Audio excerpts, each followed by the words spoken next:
जय भीम दोस्तों, स्वागत है आप सभी का मेरे शिल्पी अम्बेडकर चैनल में। दोस्तों, भीमा का ये 119 एपिसोड चल रहा है और इसकी शुरुआत होती है थाने से। जैसा कि आप सभी पिछले वीडियो में देखे थे कि भीमा जो है अपनी माई को लाने थाने पहुंचती है।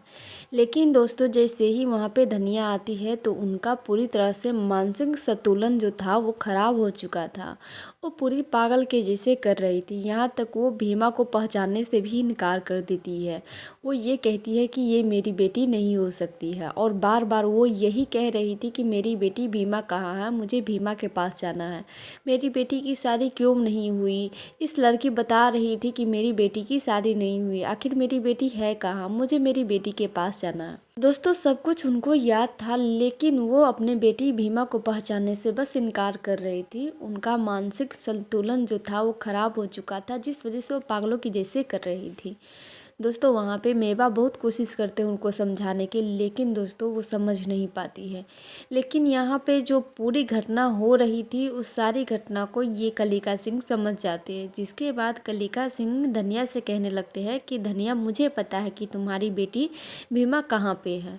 तुम यहाँ से बाहर जाओ, तुम्हारी बेटी बाहर खड़ी है और वो भी दुल्हन के जैसे तैयार होकर के। वो अपने पति के साथ खड़ी है, तुम्हारे दामाद के साथ खड़ी है। तो जाओ और तुम देख लो, तुम्हारी बेटी बहुत सुंदर लग रही है, शादी के जोड़ा में बहुत ज़्यादा सुंदर लग रही है। लेकिन ये लड़की जो तुम्हें कह रही है ये झूठ बोल रही है। लड़की, जाकर के तुम देख लो, तुम्हारी बेटी बाहर तुम्हारा इंतज़ार कर रही है। जिसके बाद दोस्तों धनिया बहुत खुश हो जाती है और कहती है कि हाँ, मैं अभी जा रही हूँ अपनी बेटी से मिलने। तो भीमा कहती है कि नहीं माई, ये आपको झूठ बोल रहा है, मैं ही आपकी बेटी हूँ और देखिए मेरी शादी नहीं हुई है।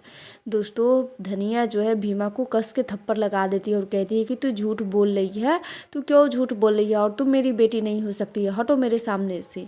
इतना कह के दोस्तों धनिया जो है भाग जाती है बाहर और अपने बेटी भीमा को ढूंढने के लिए, क्योंकि उनको मालूम ही नहीं था कि उनकी बेटी उनके सामने खड़ी है। जिसके बाद दोस्तों भीमा जो है अपनी माई को बाहर ढूंढने जाने लगती है। उसी समय वहाँ पे कैलाशा बुआ आ जाती है और कैलाशा बुआ आने के बाद इसी बात को बतंगड़ बना करके भीमा को बताने लगती है। और उसके बावजूद भी कैलाशा बुआ है भीमा से ये कह रही थी कि भीमा, तुम्हें इस बात को ना बार बार याद करनी चाहिए और जीवन में हमेशा इस थप्पड़ को याद करते रहना कि जब जब तुम हमारी व्यवस्था को तोड़ोगी या हमारी व्यवस्थाओं के खिलाफ जाओगी तो ऐसे ही तुम्हारे साथ होगा। तुम्हारी खुद की माई तुम्हारा कदर नहीं करेगी और बार बार थप्पड़ मारेगी और इस सभी चीज़ से तुम्हारी माई जो है पागल हो जाएगी। तो इस बात को तुम हमेशा याद रखना। अब मुँह क्या देख रही हो, जाओ अपनी माई को ढूंढो, क्योंकि तुम्हारी माई जो है पागल हो गई है। इतना सुनते ही भीमा जो है बाहर आ जाती है, उनके साथ छबीला, कुंदन, मेवा ये सभी बाहर आ जाते हैं धनिया को ढूंढने के लिए। लेकिन दोस्तों बाहर जब भीमा ढूंढने आती है उससे पहले धनिया पहुंचती है तो बहुत सारे लोग वहाँ थे। वहाँ पे बाजार लगा हुआ था तो बहुत सारे लोग वहाँ पे खड़े थे। तो सभी से धनिया पूछ रही थी कि मेरी बेटी भीमा यहाँ पे दुल्हन बन के आई थी, किस रास्ते से गई, आपको पता है? बहुत सारे लोगों से पूछती है तो सभी कहते कि नहीं नहीं, मैंने किसी को नहीं देखा हो इधर दुल्हन बन के जाते हुए।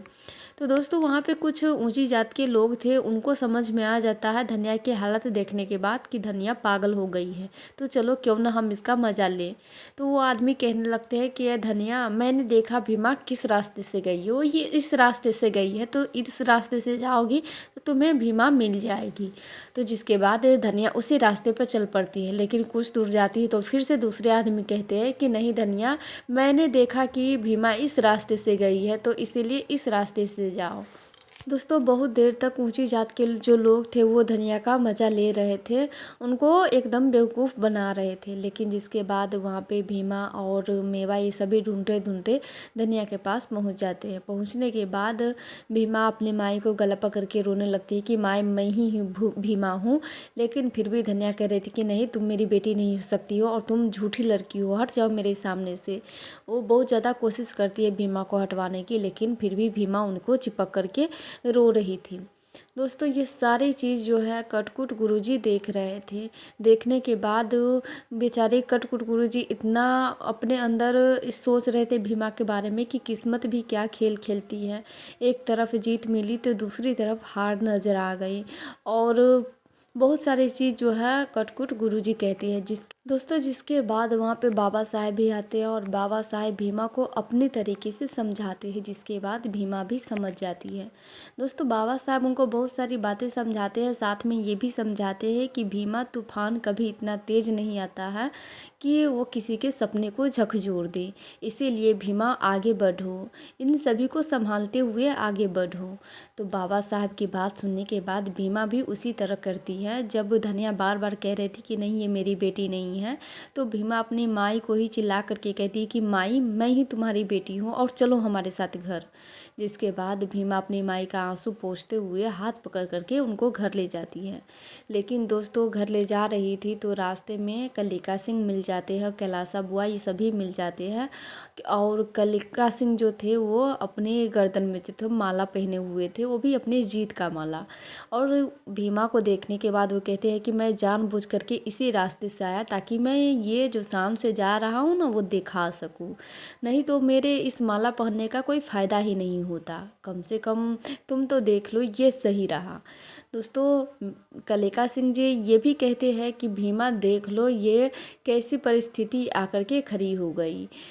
हाँ भले तुम जीत गई हो, लेकिन मैं हारने के बावजूद भी खुशी खुशी अपने घर जा रहा हूँ, लेकिन तुम जीतने के बावजूद भी दुखी दुखी घर जा रही हो, तो देख लो ये क्या हो गया। और जिसके बाद कलिका सिंह ये भी कहते हैं कि भीमा माई ने जो ये थप्पड़ के बारे में तुमसे कहा था उस बात को तुम हमेशा याद रखना। और कैलासा बुआ ये भी कहती है कि अभी भी कुछ नहीं बिक रहा है, इसके बारे में तुम ज़रूर सोचना। तो दोस्तों भीमा वही बात याद करने लगती है जब कैलासा बुआ उनको थप्पड़ मारी हुई थी, उसके बारे में वो बता रही थी कि अगर हमारी व्यवस्था के खिलाफ जाओगी तो तुम्हारे साथ यही होगा। तो कलिका सिंह कहने लगते हैं कि अम्मा की जो बात है ना भीमा याद कर रही है। तो भीमा भी कहती है कि हाँ हाँ मैं वही याद कर रही हूँ। और बाबू साहब आप चिंता मत कीजिए, हमारी माई की जो हालत है वो हम देख लेंगे। और आप लोगों को ऐसा लग रहा है कि हम आगे अब कुछ नहीं करेंगे, तो ये आप लोग गलत सोच रहे हैं, क्योंकि हम जब जब गलत देखेंगे तब तक हम गलत के आवाज़ उठाएंगे, गलत के खिलाफ़ आवाज़ उठाएंगे, इसीलिए आप लोग मुझे रोक नहीं सकते हैं। इतना कहने के बाद भीमा जो है अपने घर की तरफ चली जाती है। लेकिन दोस्तों कलिका सिंह और कैलासा बुआ दोनों धरे के धरे रह जाते हैं, बस उनका मुंह ही देखते रह जाते हैं। दोस्तों आज के एपिसोड में यही सब हुआ है, अब इसके आगे क्या होगा ये मैं आगे के एपिसोड में बताऊंगी, क्योंकि आज का एपिसोड यहीं पे समाप्त हो जाती है। फिर मिलेंगे दोस्तों अगले वीडियो में, तब तक के लिए जय भीम।